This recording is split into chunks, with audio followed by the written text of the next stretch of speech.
Hello student, welcome back to my channel Samrat academy. Student, मेरा नाम है आकाश। जितने बच्चे 2023 बोर्ड एग्जाम की तैयारी कर रहे हैं उनके लिए बहुत ही ज्यादा इंपॉर्टेंट ये वीडियो है।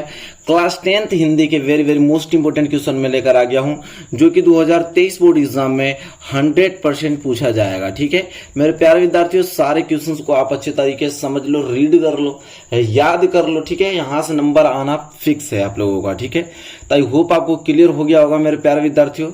जितने क्वेश्चंस आपको बताऊंगा सारे आप लोग अच्छे तरीके से समझना है। तो मेरे प्यारे विद्यार्थी, वीडियो स्टार्ट करने से पहले वीडियो को लाइक नहीं किए तो लाइक कर दीजिए, चैनल पर नए तो चैनल को सब्सक्राइब कर लीजिए। डेली आप लोगों को वीडियोज हर एक सब्जेक्ट की इंपॉर्टेंट मिल रही है। तो चलिए लेट नहीं करते हैं, पहला क्वेश्चन से स्टार्ट करते हैं। यहां से जरूर प्रश्न आएगा। ठीक है, इसे आप लोग अच्छे तरीके से तैयार कर लो। कह रहा है कि निम्नलिखित कथनों में से कोई एक कथन सही है, उसे पहचान कर लिखिए। मतलब हिंदी में पहला प्रश्न यही आता ही है।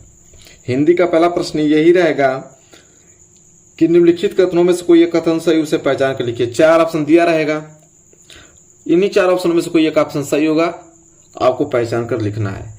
जैसे पहला है, मैला आंचल राहुल संकृत्यायन की काव्य कृति है। दूसरा है कि मुंशी प्रेमचंद्र का गोदान जो है प्रसिद्ध उपन्यास है। गुनाहों का देवता बाबू गुलाब राय की रचना है। और चौथा कि सुमित्रानंद पंत प्रसिद्ध उपन्यास है। इसमें से कोई ना कोई एक सही है, आप लोगों को ट्रिक लगाना है। तो मैं आपको बताऊं कि जो मुंशी प्रेमचंद्र का गोदान है ना, उपन्यास है, प्रसिद्ध उपन्यास है, यही आप लोगों को क्या सही है। ठीक है, क्या मुंशी प्रेमचंद्र का गोदान जो उपन्यास है, तो गोदान एक क्या है, उपन्यास है, और भी किसका, मुंशी प्रेमचंद्र जी का, बिल्कुल सही है। तो ये क्या हो जाएगा, दूसरा इसका राइट आंसर हो जाएगा। ठीक है, इसी तरह आता है 1 नंबर के लिए। चलिए उसी तरह का प्रश्न है, इसमें भी आप लोगों को बताना है कि कौन सही है, उसे छाट कर लिखना है। यहाँ पे जो प्रश्न 4 ऑप्शन दिया ना, उसमें भी आपको बताना है कौन सही है। जैसे पहला दिया है कि प्रेमचंद्र एक महाकवि के रूप में प्रसिद्ध है। दूसरा है कि गुनाहों का देवता उपन्यास के लेखक डॉक्टर धर्मवीर भारती हैं। तीसरा है कि ममता के लेखक रामधारी सिंह दिनकर हैं। ठीक है, फिर तीसरा कि मित्रता रामचंद्र शुक्ल का प्रसिद्ध कहानी संग्रह। देखिए कहानी संग्रह। ठीक है, तो इसमें से जो राइट होगा क्या होगा। ठीक है, तो इसमें से जो राइट होगा वो हो जाएगा ये दूसरा राइट हो जाएगा कि गुनाहों का देवता उपन्यास के लेखक डॉक्टर धर्मवीर भारती हैं। अब आप सोचेंगे कि इसमें हमने दूसरा कर दिया, तो यह पहले वाला में तो यही था, गुनाहों का देवता बाबू गुलाब राय की रचना है। तो यहाँ पे जो गुनाहों का देवता है ना, वो रचना नहीं है, वो क्या है, उपन्यास है। यहाँ पे रचना दिया है। ठीक है, तो गुनाहों का देवता रचना नहीं है, क्या है, उपन्यास है। तो यहाँ पे देखिए गुनाहों का देवता उपन्यास है। ठीक है, किसका, लेखक डॉक्टर धर्मवीर भारती का, इसलिए सही होगा। तो यहाँ पे वो उपन्यास वो लेखक रचना दिया था, इसलिए उसमें हम लोग सही नहीं कर पाए। ठीक है, तो क्लियर हो जाना चाहिए आप लोगों को। तो आई होप आपको क्लियर हो गया, यहाँ तो कोई दिक्कत नहीं होना चाहिए। आगे हम बात करेंगे। चलिए नेक्स्ट देखते हैं। अगला भी वही है, इसमें से आप लोगों को बताना है कि कौन ऑप्शन सही है। ठीक है, दिख रहा है आपको अच्छे तरीके से। 4 ऑप्शन यहाँ पे भी दिया है, इसमें से आपको बताना कौन सही है। प्रश्न है कि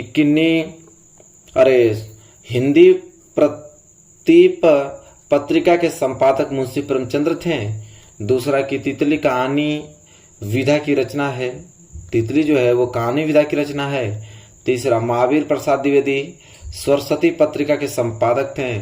और चौथा है कि ममता उपन्यास विधा की रचना है। ये 4 ऑप्शन दिया है, आपको बताना है कि कौन सा ऑप्शन सही होगा। ठीक है, तो मैं आपको बता दूं इसका जो राइट आंसर है वो हो जाएगा सी।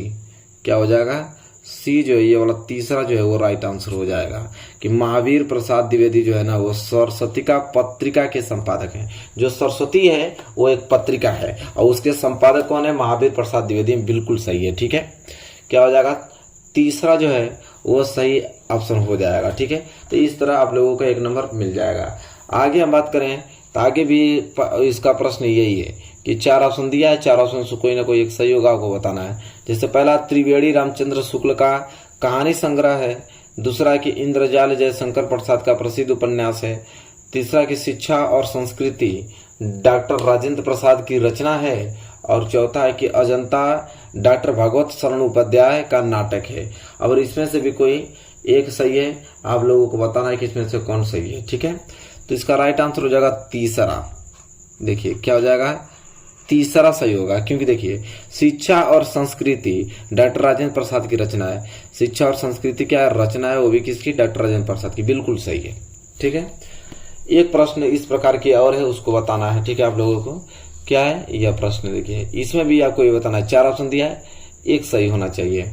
कह रहा है पहला कि हिंदी साहित्य का इतिहास रामचंद्र शुक्ल का निबंध संग्रह है। दूसरा कि आत्मदाह चतुर्सेन शास्त्री का कहानी संग्रह है। तीसरा कि झूठा सच यशपाल द्वारा लिखित प्रसिद्ध नाटक है। और आप लोगों का है कि आकाशदीप जयशंकर प्रसाद का प्रमुख कहानी संग्रह है। वेरी वेरी मोस्ट इंपोर्टेंट, ये आप लोगों का क्वेश्चन है। क्या सही होगा, तो लास्ट वाला बिल्कुल सही होगा, क्योंकि आकाशदीप जयशंकर प्रसाद का प्रमुख कहानी संग्रह है। तो आकाशदीप क्या है, कहानी संग्रह है। बिल्कुल सही बात है, किसका, जयशंकर प्रसाद जी का। तो आई होप आपको क्लियर हो गया होगा। 5 इस तरह का प्रश्न हमने बताया। 5 प्रश्न बिल्कुल तैयार है ना, तो 1 नंबर इसमें से ही आने वाला है। 5 प्रश्न में से 1 प्रश्न पूछेगा और तुरंत क्लियर कर देंगे आप 1 नंबर।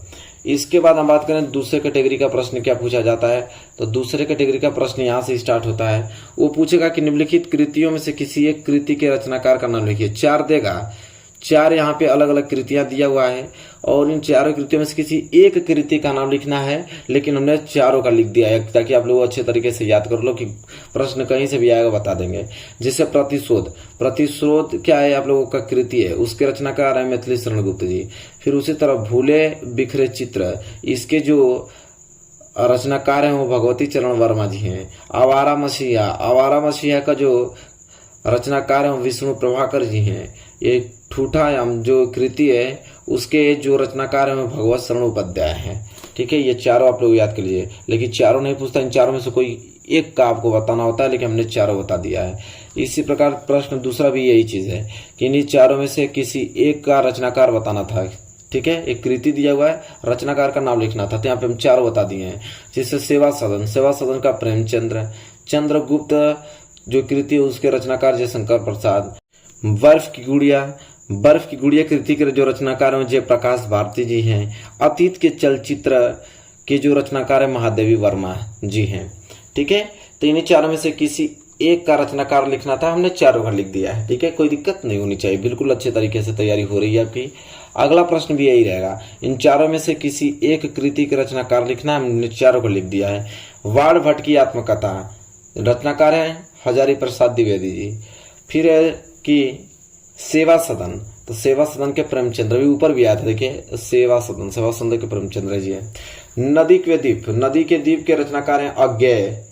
इसके बाद है गुनाहों के देवता, गुनाहों के देवता जो कृति है उसके रचनाकार जो है डॉक्टर धर्मवीर भारती जी। क्लियर, कोई दिक्कत नहीं होना चाहिए। इसके बाद अगला प्रश्न भी वही प्रश्न।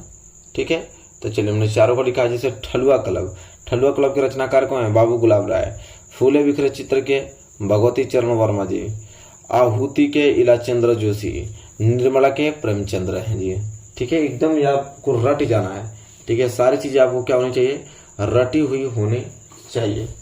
चलिए यहाँ तक क्लियर हो गया। आगे हम बात करेंगे अगला। देखिए अगला में भी यही चीज आपका रस मीमांसा के हैं आचार्य रामचंद्र शुक्ल जी।